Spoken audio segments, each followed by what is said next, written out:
Hey, I'm Lights. You're watching A-Side with John Chattman on the Huffington Post. This sound, I wanted to surround me. Play it loud, play it loud, play it loudly. A-sides, around we go. A-sides, press play on life and here we go.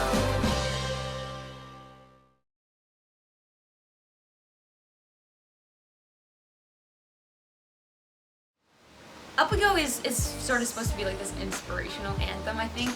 Mostly because I wrote it when I needed it. I was coming out of this long bout of writer's block and really frustrated with creativity and music, and started writing that song as sort of this pick-me-up out of it. And as it started to build and progress into the song that you hear now and that you know now, it became this kind of anthem for that feeling. And I think that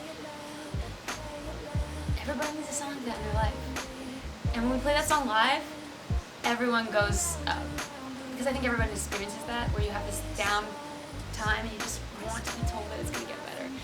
And it does.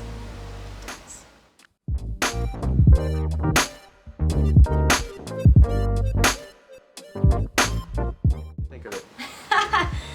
Yeah, the video for Up We Go is crazy. I think originally my idea was just something, one take that had like a lot of chaos going on, and the director Alon took it to this whole new level. It was his idea to use the elevator, and I just kind of let him go ham with what was going to be happening in the elevator. And then when I first saw all his ideas, I was thinking he wasn't going to be able to work because it was just so much stuff going on. It was his idea to use elevators and the makeout scene or the wrestlers, everything. And halfway through the day that we were shooting it, honestly, I didn't think it was going to work out. There were so many moving parts. And we had the band members coming in and out of the elevator. I had to keep a straight face the entire time, make sure my hair was good when the makeup couple was throwing clothes on me. And we brought in like 20 or 30 fans to be in for 20 seconds. And there were just so many characters, so many moving parts. Not to mention the sets that were changing in the background. And I just didn't think it was going to be able to be pulled off. But it took us 14 hours to get a 3-minute video. But we did it. It was the last take. The one that we released is the last take of the day.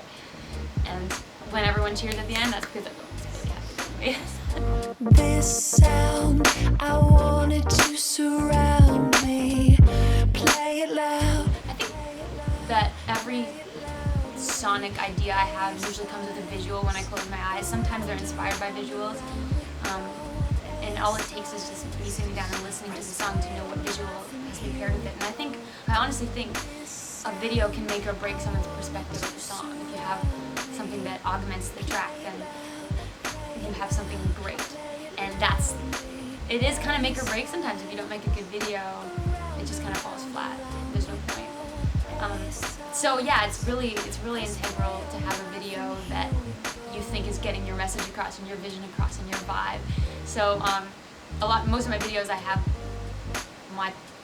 are based on my ideas, because that's kind of where the song was rooted from, and it's all part and parcel of the same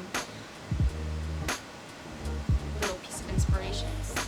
When I first started out, I was in this intergalactic mode, and all the videos kind of reflected that. And with this new record, it's all just like this in the moment excitement of like role playing and being somebody from it. Like we just released a video for Same Seed, and I was a cyborg, was a dancer, which I'm not, but I got to play a dancer, and that was complicated. Got to just be different incarnations of myself. That's the best part about a video, and you're showing different facets of your artistry, different facets of the song. It's fun. Play it loud, play it loud, play it loudly. Her stuff is amazing. Lindsey's really cool, and it's so different. It is so different from what I do. I mean, she's a violinist, and she does something that I've never done in my life. And I think that there's something really wicked about a tour pairing that seems so separated, but so the same, because I think that we're both kind of into the same stuff, the same kind of nerdy things. She makes all these really wicked YouTube videos, she cosplays, and I love doing that kind of thing. So I think that a lot of our fans have some crossover, but yet our music is so different. And that's what I'm looking forward to the most. I've never seen her play, so I'm excited for that too. Play it loud, play it loud, play it loudly. Honestly, there's pressure every time I work on a record. Like every time you want to one-up yourself, every time you want to create something that's an evolution and better than your last stuff. But you also have to rediscover where you're at emotionally. That's the interesting thing about making music, is you have to like understand where you are as a person to be able to write about it and reflect on that. So it's this really big therapy session basically writing an album. So there's always pressure, and I think increasingly so with each record. So of course following up anything is going to be challenging. I have no idea where the next one's going to go. You know, I'm always writing though, and always trying to keep the muscle exercised and keep the evolution in the process.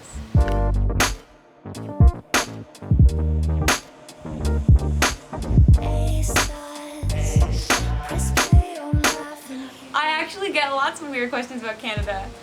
And some not so weird ones. I mean, some weird ones are like, what's the best thing about being Canadian? And then I want to say poutine because it is really good. But Canadians are nice and there's a lot of talent there. But there's a lot of valid questions like, you know, what is an underrated artist from Canada? Or, you know, what are some great artists from Canada that you love? There are so many amazing artists from Canada, so much talent there that maybe some people don't even realize they're Canadian. But other than that, I mean, most people know that we're Canadian. And Rick Moranis is great. There is so much talent.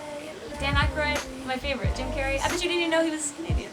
Around, around, around we go, A-sides. As a mother myself, I would say the same thing to my little girl, but always be true to who you are and understand yourself before you let anybody else influence you. And take the time that you need to be the best person that you can and go for the things that you love.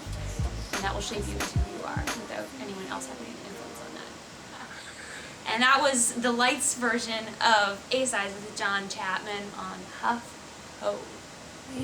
A-sides.